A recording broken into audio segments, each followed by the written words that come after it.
Hi guys, welcome to Travel with Austin. I'm Austin. Today I'm here at Rays Hill Tunnel in Pennsylvania, and I'm currently in the top part of the tunnel.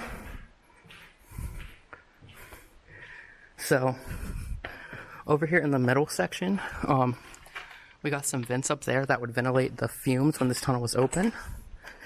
And we have the actual old fans here, so we can walk right up to them and see them. And if we go down here, we have a wild Yale. And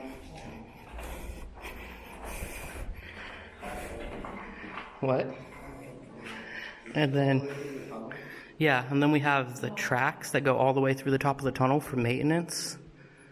As you can see, we have little holes here, this is where a light would have been. Make sure you don't step on that. Then if we go back up the stairs, we have the other fan up here. And we have the other side of the control. There is a giant hole in the ground here that leads to the bottom.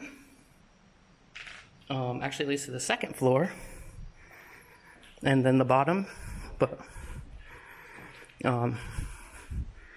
then if you walk out here, we do have the stairs, but they're old and bad. And then we have the back door. So anyway, I just want to make a quick little video showing off this area. I hope you guys like it. If you did, please give it a thumbs up and please subscribe. I make new videos every week.